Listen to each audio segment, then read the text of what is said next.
Thank you everyone so much for joining us for our panel on millennials in this room. And if you're looking for refugees, you might want another room or the parents of the millennials.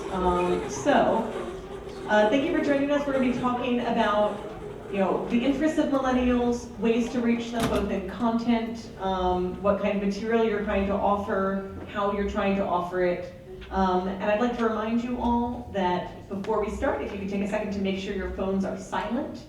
Though in keeping with the spirit of this panel, it is quite all right if you'd like to use your phones to tweet or share anything during the panel. The hashtag for this conference is hashtag WCD_NYC. It's on the front of your programs. So feel free to do that as long as you do it silently. We're going to start with about a half-hour discussion up here and then 10 minutes of questions from you guys. And I'd like to start by just having all three of our panelists introduce themselves and say a little about the work they do. My name is Mike O'Loughlin. I'm a journalist based in Chicago and author of a book about Pope Francis's Twitter account called The Tweetable Pope, A Spiritual Revolution in 140 Characters. Came out last fall, and I got to give a copy to Pope Francis in October at the Vatican.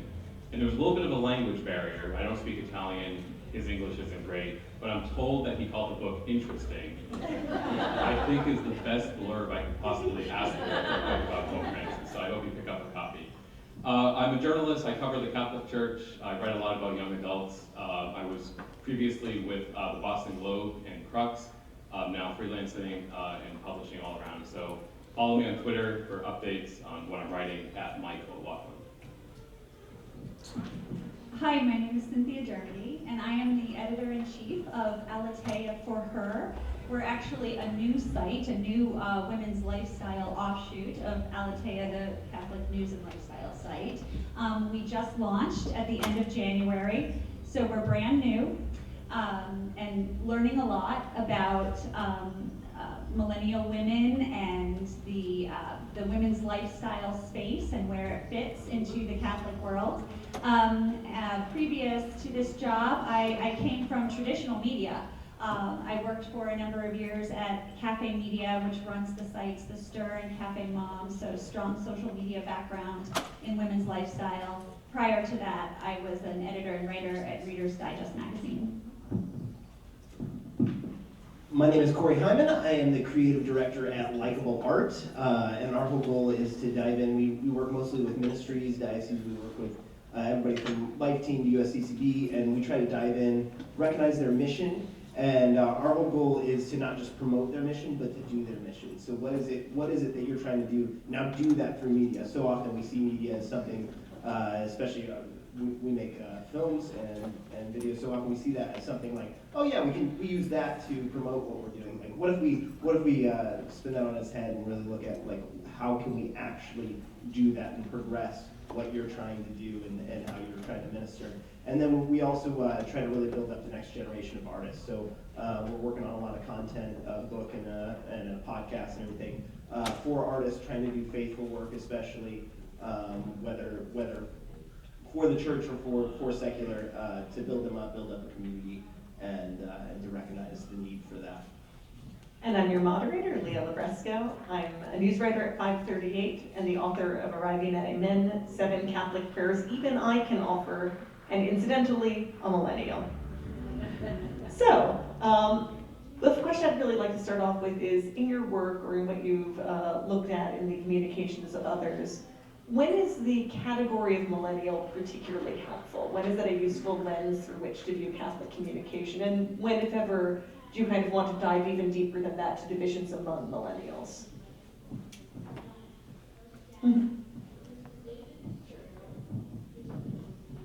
Sure. For me, the category of millennial can be helpful in a certain sense because it is a large group of young, active, energetic people. It can also be a distraction because there isn't this kind of one millennial cohort where we all kind of believe the same thing or want the same things from our leaders. But what I found really interesting in covering Pope Francis and how millennials are attracted to him is I think he gets it because millennials crave authenticity, integrity. They want someone who, as Father Tom said, kind of walks his talk. So when you see the Pope doing things rather than saying things, whether it's embracing the severely disabled, the handicapped, going out of his way to be with the poor, be with migrants, I think that resonates with millennials because there's so much competition for our attention, whether from brands, corporations, celebrities, different ideologies, and being able to kind of cut through all that with a message that shows kind of the human face of integrity and authenticity. I think that's what resonates well. So it's not, you don't have to be young, you don't have to be in your 20s or 30s to reach millennials. Pope Francis is nearly 80 and does it as well as anyone else. So I think that kind of gets to what I think millennials crave, and the Pope shows it well. For us coming at it from sort of a women's lifestyle standpoint, I think what's helpful for us to know is that millennials, by and large, again, I agree, you really can't categorize everybody into one big bucket, but they're a lot more likely to trust a friend and be influenced by a friend and someone that they're close to, as opposed to a big organization. And I think in terms of what we're trying to do and how that's sort of informing our work at For Her is the idea of a community of women to support each other, to invite each other, to speak about some of these issues, these everyday lifestyle issues in a positive way. We just think is important for us to keep first and foremost in the way that we create our content, in the way that we choose the writers that write for us, in our overall approach. I think that's been a key driving factor for our strategy. Yeah, along with that, I actually find millennial to be a hard one to define. It's really not defined very well. You'll see different numbers from born 1980 to 2000. But basically, no matter what, I generally fall into the definition of millennial. But again, like they were saying, it's very hard to speak for a whole generation, even being a part of it. And what I find a little more interesting coming from the digital side of things, that's kind of what I'm producing, is digital natives, which I talk about 1995. And I find that a little bit easier to define the differences. So if they were born in 1995 or later, which is a little bit at the tail end of the millennial title. But that being said, 1995, Windows 95 came out that year. And so anybody born that year or later does not know the world without the internet, right? And so millennial would be a little bit earlier coming of age with that digital approach and kind of recognizing that. But I do think, I find that interesting in seeing how people react not knowing a world without the internet. And so you naturally, my son, on the other end of the spectrum, my 3-year-old is always going up the TV and trying to touch it, right? So so that's the next round of things of not knowing a world without iPads, right? And so that's kind of what I see, some of those shifts. And so my generation is the one that has made that transition from a world without internet, kind of knowing what an encyclopedia is, to now a generation. So I kind of see the millennial as that shifting generation of seeing that shift all the way through, and into the tail end of not knowing that shift.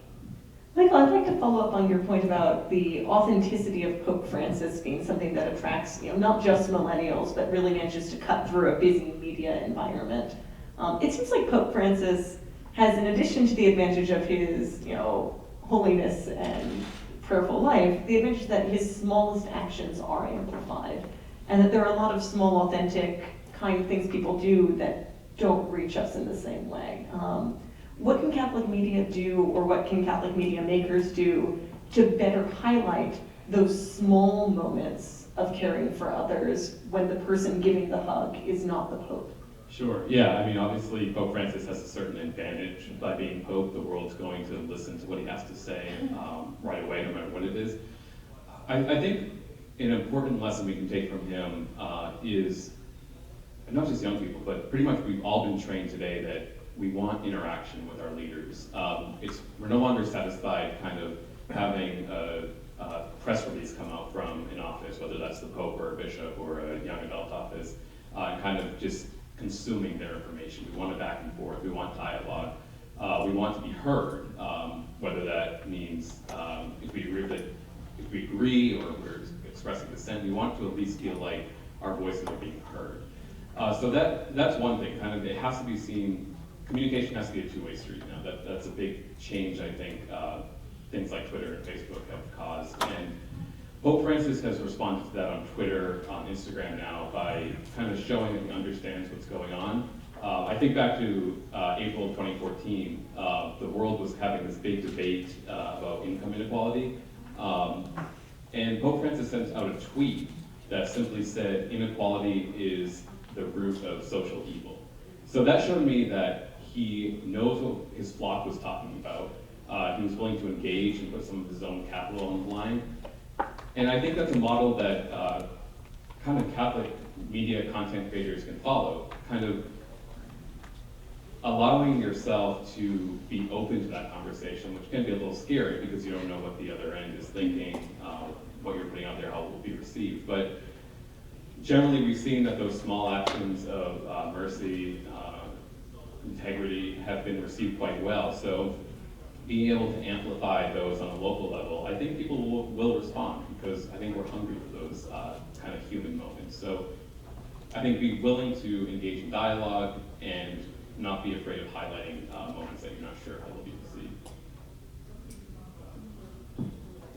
Yeah, I mean, I think in terms of lessons, the word that pops into my head is humility. With the Pope, there's just something so warm and humble and approachable about him. And full disclosure, I'm not a millennial, I'm a Gen Xer. So I come from the age of, when my kids were young and I was reading lifestyle sites and parenting sites, the age of the mommy wars, when they were in full swing and there was a lot of fighting and, if you feed formula, you're doing it wrong. If you're breastfeeding, you're doing it wrong. There was so much judgment and so much angst that I think that what the Pope is teaching us about how to reach people and how to connect people is to, it's a reversal of that, is to be more welcoming and inviting. And I think that it's okay to focus on the good things and to highlight the good things and to just sort of finish off and to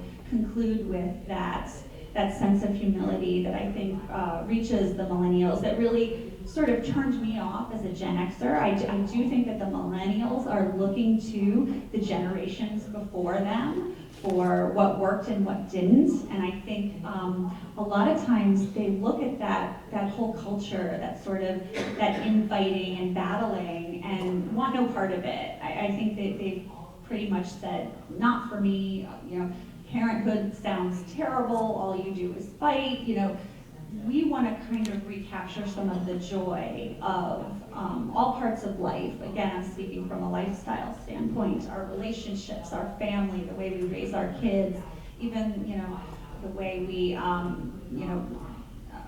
form relationships with friends who aren't necessarily of our faith, forming those types of relationships. So I think, humility is what really kind of inspires me. Cory, I'd like to nip in with a different question for you. I think it's almost easiest to witness humility at the very local level of people you already know, your friends, or at the very high level of someone who's a national figure like Pope Francis. And we tend to reach out for responsiveness and being heard from those two levels. But you seem to be working on the third middle level where you're highlighting artists that people may not know personally, but also probably are not yet at the global superstar level of Pope Francis. So how do you kind of respond to this hunger for engagement and authenticity at that middle level? Yeah, that's a great question. So here's the struggle, and I found myself in the midst of this struggle. I personally, I'm a natural prideful guy, and I recognize that bias in myself sometimes. And so like I somewhat, to avoid this vice, I somewhat shy away from, I was always into music, but never like felt called to lead music, especially kind of in the worship sense or anything like that. because I couldn't be up on stage without it being about me, right? And so I kind of went the other direction, and I hid behind my company name, and you know what I mean? Like I could try to do the behind the scenes work, but here's what I kind of came to is that people connect with people, and so in a certain extent, like I would always be working with these different people and talking about like how can we be the most authentic and how do we really get to the heart of your mission. And I came to a point where I realized, well, I'm actually not following my own advice. And at that point, I started to look at like how do I share myself more authentically. And so if you look at some our more recent work, I've kind of stepped out and said like, here it is. Here's what I'm struggling with. We just did one on social media. I just did a documentary about my family of like, I am on the phone all the time, and Pope Francis said, like, let God encounter you in the small moments, and I'm not doing that because I don't have any small moments because I get out my phone. You know what I mean? And so, like, I just tried to just share authentically what a week looked like without being on my phone with my family. And my baby happened to be born that week, and it just turned out to be this interesting piece that just would have never came about 2 years ago whenever I said, like, well, no, I can't do that because my pride will get in the way. Well, that's somewhat prideful to not share yourself and to not let people in. So kind of what you're talking about, that middle ground, is like that's what we need to be straddling all the time and reflecting on, especially if you guys are media creators, of like just knowing that people, if we want people to know Christ, then like I said, it's like Christ has no hands but ours. So like we've got to show people those hands, right? And like I can't hide behind saying we online and saying likable art, and like whenever it's me, it's like let me just share, like I care, like I want us to lead with beauty. I want us to affirm the good, and like just be willing to be out there and to share, like I am a broken man and I have not figured this out, but I want to share it with you where I'm at, because I want to be a witness to my hope, right? And first I have to share that hope. I really like that point. I'm a Catholic convert myself, and one thing that was helpful for me was actually Catholic mommy blogs, like Jen Fulweiler's, who's here today, like Kayla Alexander, because in addition to reading about the theology of the church, I got to see what the church's teachings looked like lived at the scale of a human life, rather than as like a long explanation of why the Donatists are wrong, which, you know, I'm a nerd, I was interested in, but was less practically relevant to whatever choice I was making during the day.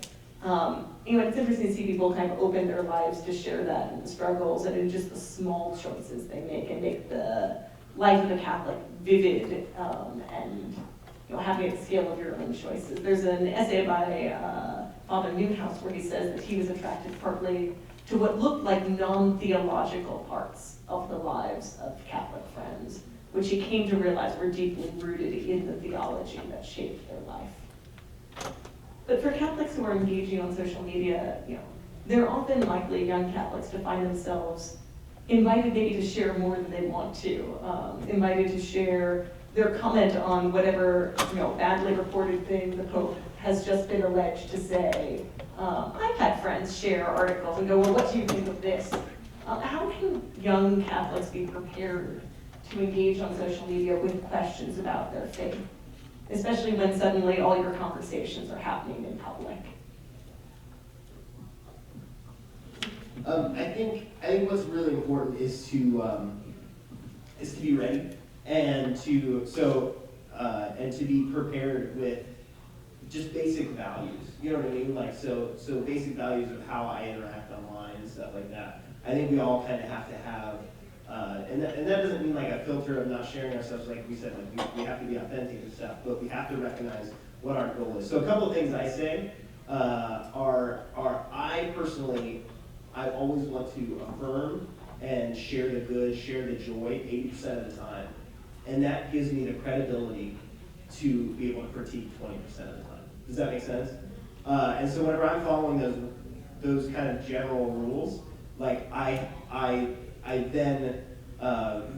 plenty of things to critique. It's real. You know what I mean? Like we can't just deny that like there's things going wrong in the church or the culture or whatever else.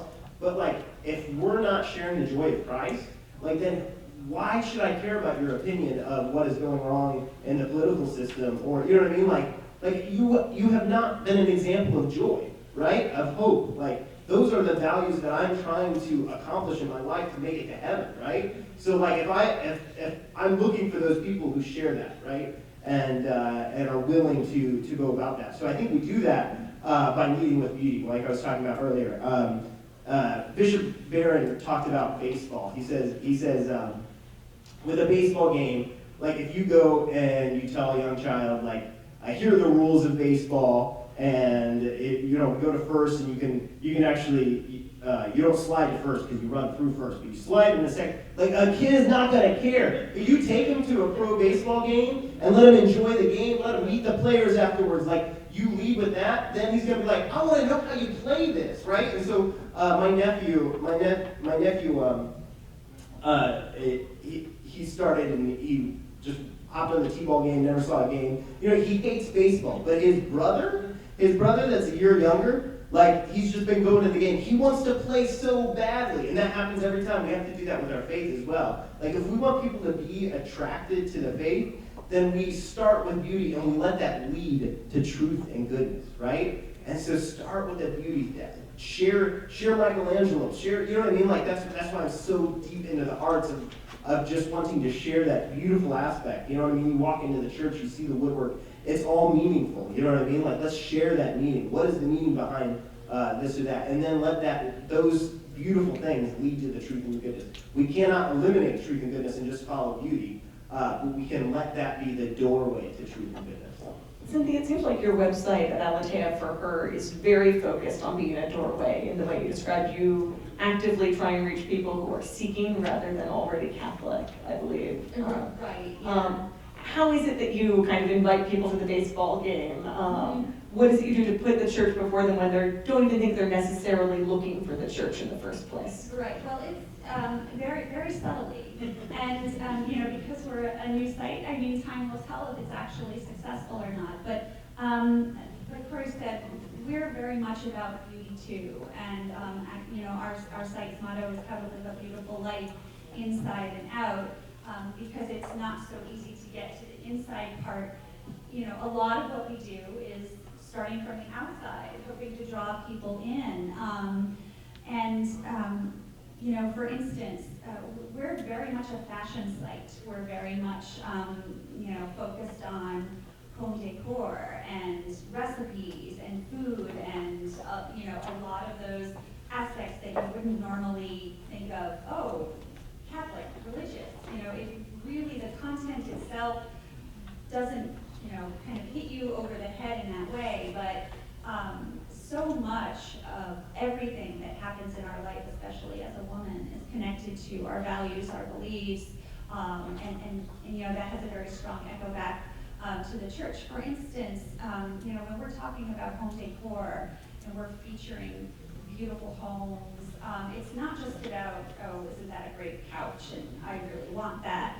It's about, look at what's on the wall. It's a photo of the Pope, or there's a little pillow on the couch with St. Anthony. Or there's family photographs that fill the home, which really makes this a very different type of a spread, a different type of a photo.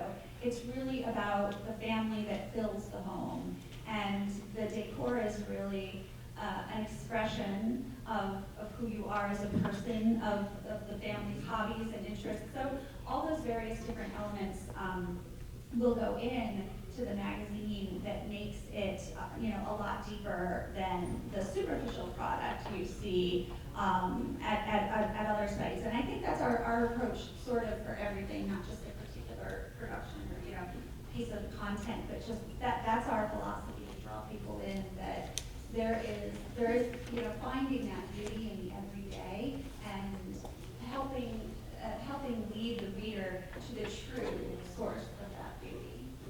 I'm going to claim one last question for myself, and then I'm going to open it up to questions from the audience.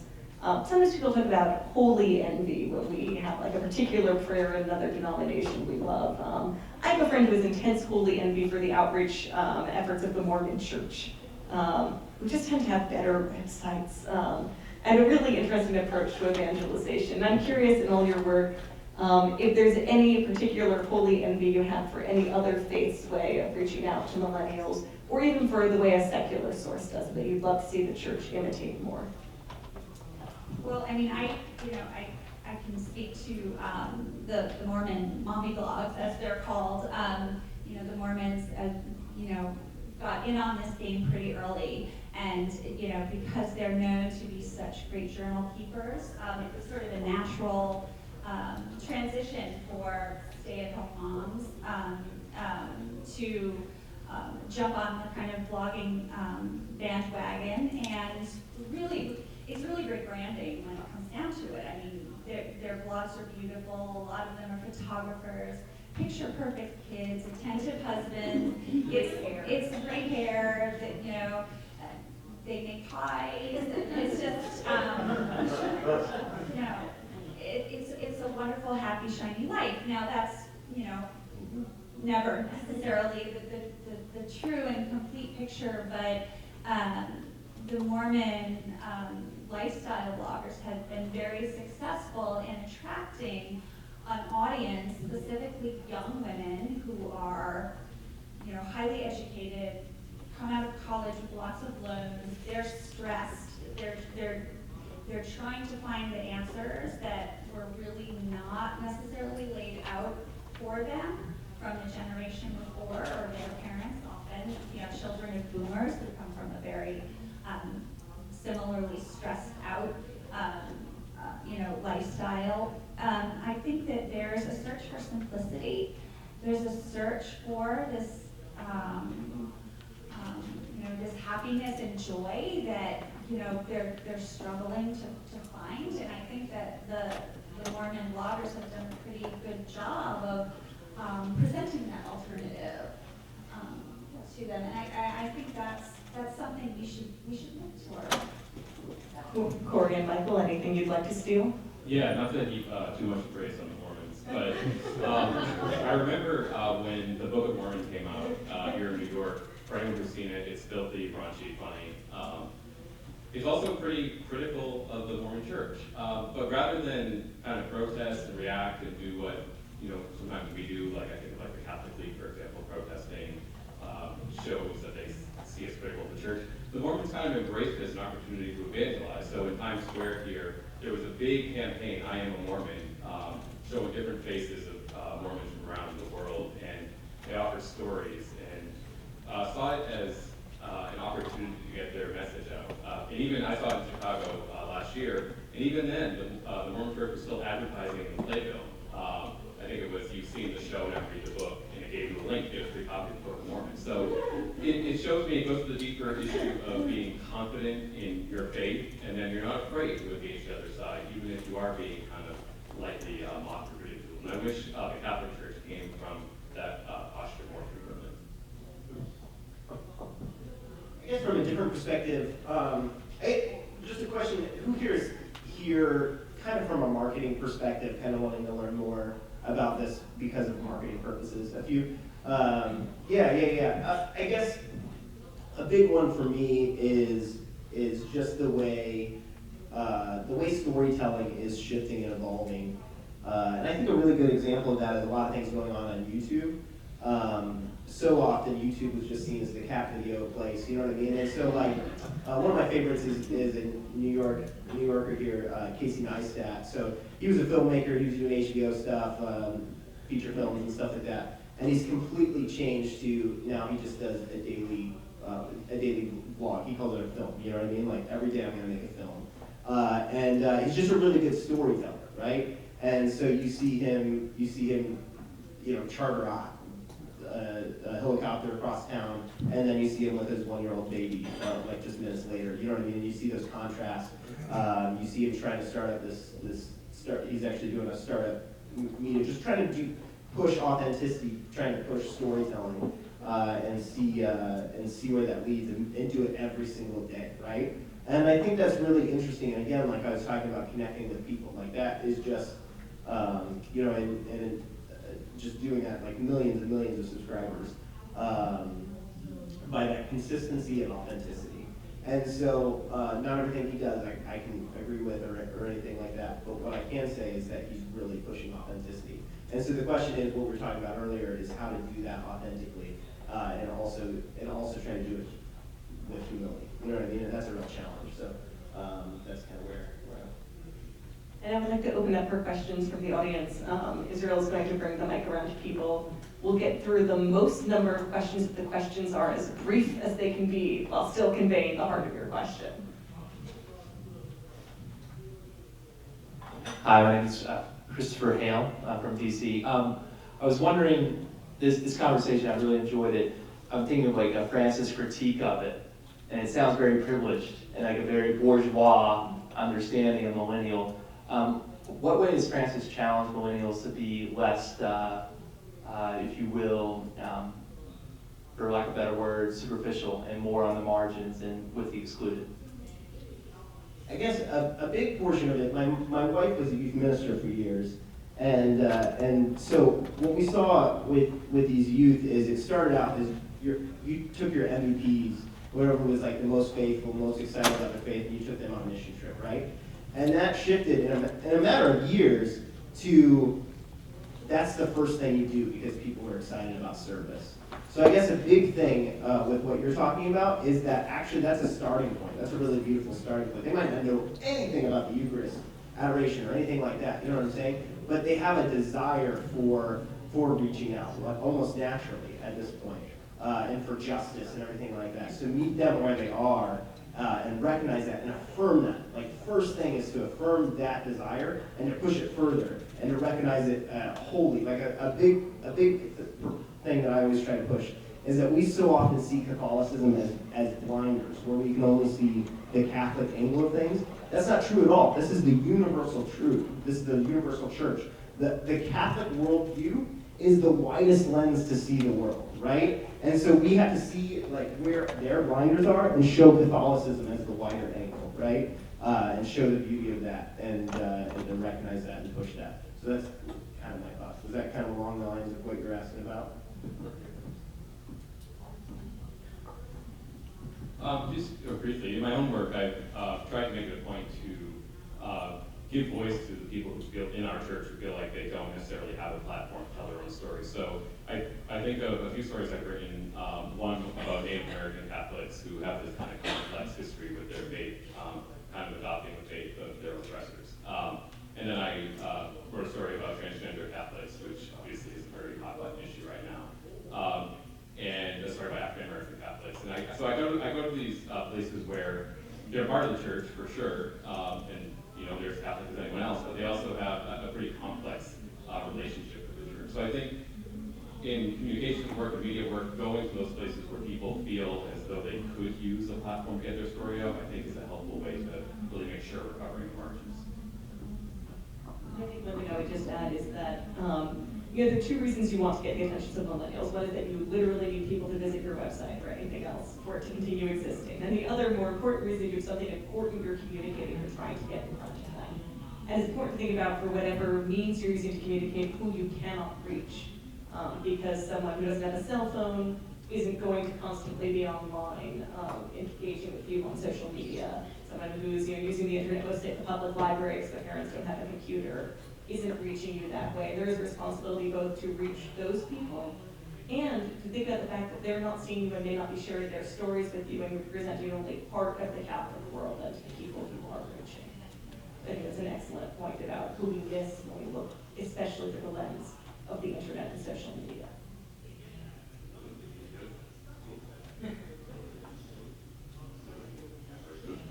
I have a question to great panel, and I will use, should we teach millennials how use a gadget, digital gadget, because college student girls send a daily average 105 text messages. I don't know even what kind of topics, because I can send only 7 important, and of course he was a Book of Mormon is a great play, but Mitt Romney, Mormon, is very bad person because he don't like the truth, and because Trump is leading Republicans telling a truth, of course, and baseball example in past.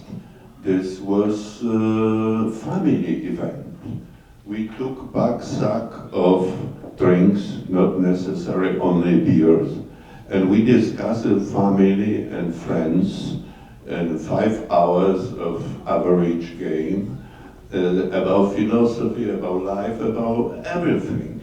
But now we using Facebook few hours, yeah, and we know on Gizmodo they censoring conservative news, they taking simple away, and we should do something and five subject topic on every level of school, starting from universities to elementary. Use just as short you can, because this is not what you need for all day. And this is my question to the I think I panel. may pass that question to Michael as the interpreter of the Pope's tweets, how you balance the good and the bad of social media, the connections you build to people far away, but the distractions from people nearby.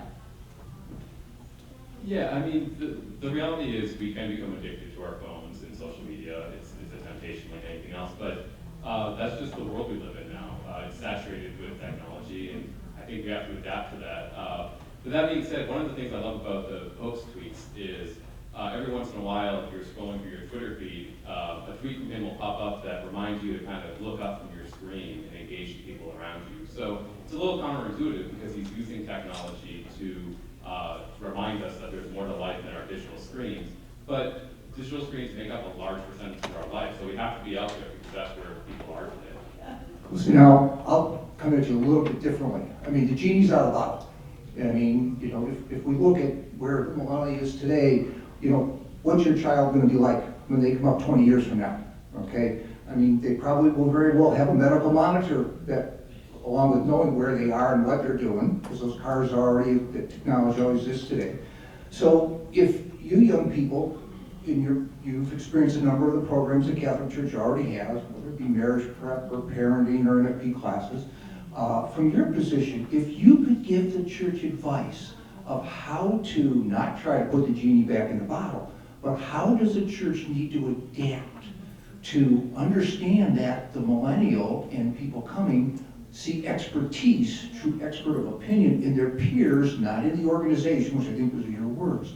So if you had a minute to advise the church, what would you tell the church to do differently? 1 minute, go. Sure.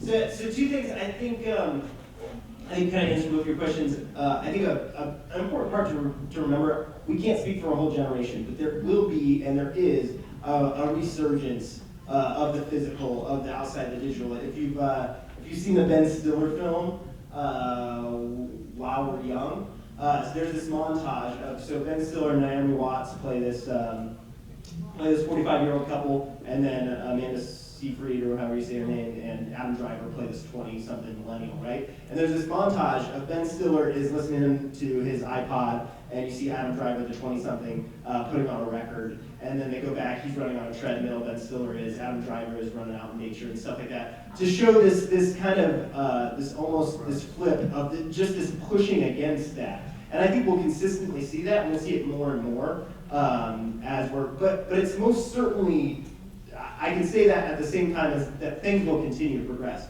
But I think an Apple Watch is built so you don't have to get out your phone out of your pocket, right? And so there will be this constant battle, right? And I can see my text messages on this watch here, and I don't do it so I can get connected more, but more that I don't have to get out that phone and get distracted by 18 different apps or whatever else. You know what I mean? So there would be that battle. As far as advice for the church, the biggest thing is the biggest thing is for individuals to be ready to be witnesses. Like that's one of my favorite quotes is like, be ready to give a reason for your hope. So live with joy, and then be ready to share that joy whenever people look up from their phone and be like, oh, you're living differently, right? And so statistically, if you have your phone beside you at the dinner table, it changes the conversation even if you never look at it, right? And so that stuff is real, that stuff is true. So if we recognize those things, if we see those things and we just live differently ourselves, people will look up from that phone and say, you're doing something different, what is it? And then be ready to give a reason, right? We have time for just one more question. Anybody want one more question? Okay.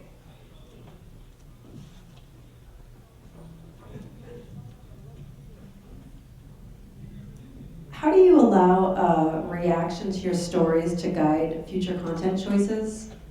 So any positive or negative reaction, how does that guide choices for next magazine articles, any kind of content sharing?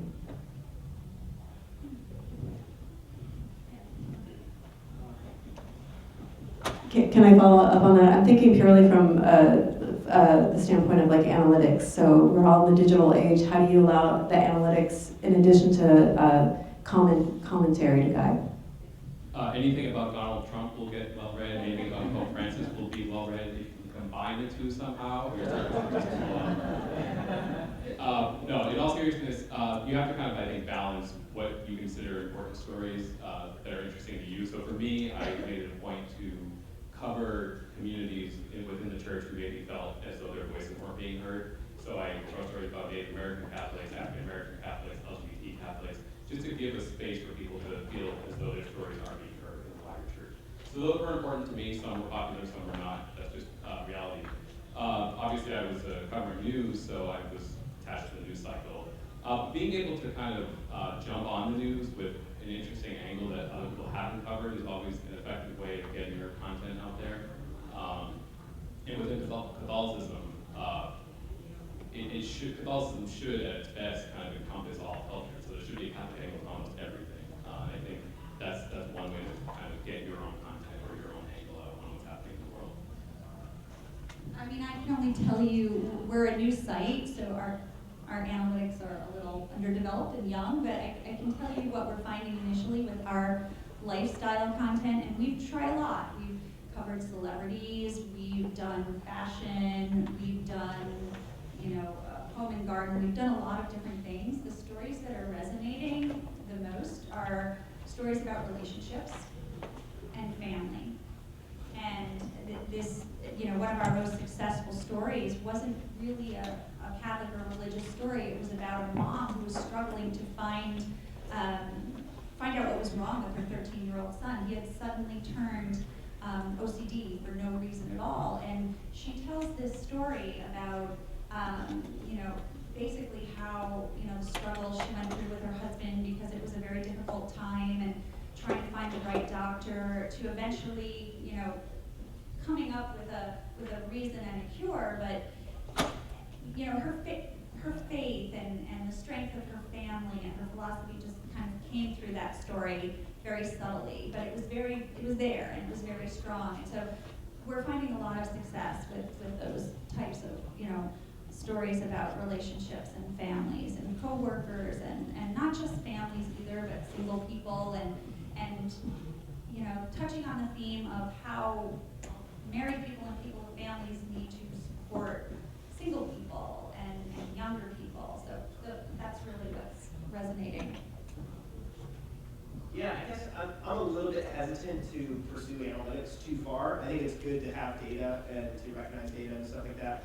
But I think it's more about coming from your values and like springing off of that, and then we can kind of let analytics just play a part in that. Like I got a call a few years ago from a friend who said, hey, I'm trying to start up a site, and we kind of collaborated a little bit on the startup, and it's this site called Catholic Me. So in the last couple of days, Lady Gaga talked about the Eucharist, right? So they wrote a quick article on it, and then Lady Gaga snapshotted that article and posted it back to Instagram saying, hey, Gaga's not a trend, like actually a really beautiful response from Lady Gaga, kind of taking what they said out of context a little bit, but maybe they wrote that article a little too fast. But then they responded to her. So there's this communication happening, and their response to her was just really beautiful. Just saying like, that was wonderful. Like what she said was just affirming that and seeing that. And so I think that comes out of like, there was a little bit of a knowledge of like, here's what's happening culturally. And so their response was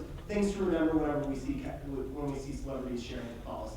And just, you know, they were kind of warning about what that looks like and stuff, which was coming from their values, but then that communication that happened, that back and forth, turned out to be really beautiful from both ends. And I think if we're just looking at our past analytics, like maybe that conversation would have never happened. Does that make sense? Or just kind of blowing things up to be more, like I just see hits so much come from conflict, you know what I mean? And like, now there is a truth to like darkness and truth, you know what I mean? Like there's a contrast there. I'm not afraid to share that contrast, but we can't just pursue drama. And I think going too far in analytics can lead to that. Anyway. All right, thank you very much, guys. This is a wrap for today. Thank you for the panelists right here. You have any questions?